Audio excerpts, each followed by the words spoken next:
Seiring waktu, hidup mengajarkanku satu hal yang paling sulit, yaitu menjadi tega. Tega untuk berhenti menyenangkan semua orang. Karena ternyata mengejar pengakuan semua orang itu jauh lebih melelahkan daripada berani memilih dirimu sendiri. And hi, welcome back to my channel.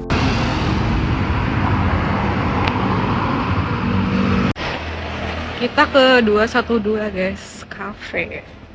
Cari yang dekat-dekat rumah aja. Kita hidup di tengah sistem yang membuat banyak orang berusaha terlihat pantas, harus adaptif, harus cocok, harus diterima. Kita ingin diakui sebagai bagian dari lingkaran itu.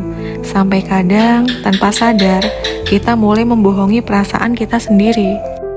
Karena kebutuhan untuk diterima sering membuat kita menarik relasi yang tidak sepadan, yang hadir bukan untuk menghargai kita, tapi hanya memanfaatkan kebaikan kita. Kita terus menyesuaikan diri, takut ditinggalkan, takut tidak dianggap, hingga orang lain melihat kita seolah selalu membutuhkan mereka. Padahal niat kita bisa aja hanya ingin menjaga hubungan tetap baik. Tapi hidup sering mengajarkan pelajaran lewat relasi yang pernah kita bangun. Mengajarkan bahwa diterima tidak selalu berarti dihargai, dan bertahan tidak selalu berarti dicintai.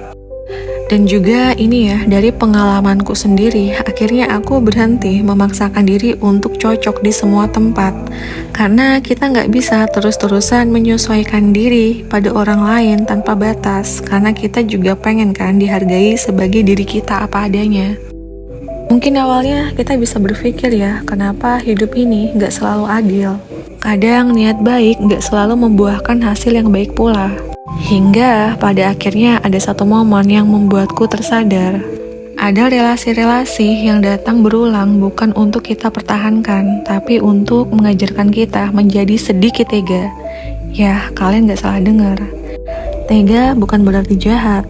Tega berarti berhenti selalu tersedia untuk orang-orang yang tidak pernah benar-benar menghargai kehadiran kita. Berhenti memaksa diri menyenangkan mereka, sementara hati kita sendiri diam-diam capek guys. Karena kamu lebih pantas ya dalam hubungan yang setara dengan kualitas hatimu. Relasi yang timpang sering datang untuk mengajarkan kita tentang batas, berani berkata cukup, berani memilih lingkaran yang tepat, dan menjaga diri tanpa rasa bersalah. Jangan pernah takut meninggalkan siapapun ketika cara kalian saling memperlakukan sudah tidak lagi sejalan. Karena bertahan di tempat yang salah hanya akan membuat kita kehilangan diri sendiri.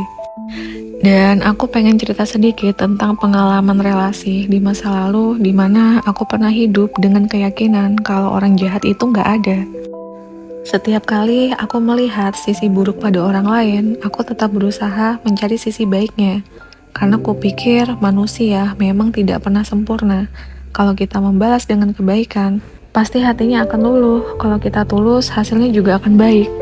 Ternyata hidup mengajarkanku pelan-pelan bahwa niat baik tidak selalu cukup untuk mengubah orang lain.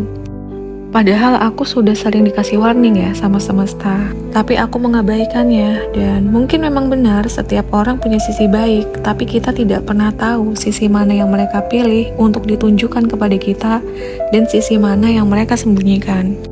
Dari sini aku belajar satu hal penting, kebaikan juga butuh kebijaksanaan.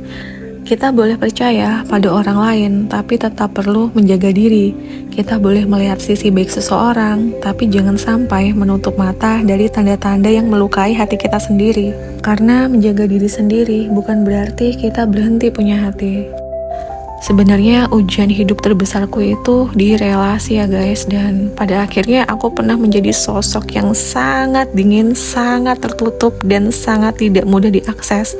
Karena separuh hidupku lebih banyak pengalaman dikecewakan oleh manusia. Dan pernah ada di satu fase akhirnya aku juga menjadi toksik untuk sesama manusia. Dan ya, karena luka pengalaman bersosial, akhirnya aku juga melukai orang lain dengan sengaja. Dan sekarang aku sudah tidak melakukan itu lagi. Tapi ya, pada saat itu, saat aku melakukan hal yang tega untuk orang lain, pasti endingnya aku selalu punya rasa bersalah yang amat dalam. Meski aku melakukannya, tapi aku juga gak merasa puas atau bahagia. Yang ada, hatiku malah makin teriris dan rasanya lebih terpukul. Seiring waktu di fase isolasi diri, aku banyak melakukan perenungan guys, dan aku tuh berusaha untuk introspeksi diri dan mengevaluasi cara hidup aku yang selama ini salah. Hingga akhirnya aku belajar untuk tidak lagi mengulang luka yang sama dan juga tidak lagi terburu-buru membuka hati. Sekarang aku memang lebih tega untuk menetapkan boundaries.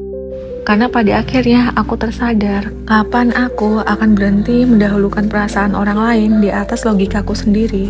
Jadi saatnya berkata tidak untuk orang yang hanya ingin menghisap energi kita. Karena dunia ini isinya banyak kegilaan guys. Sayangnya aku telat menyadari ini.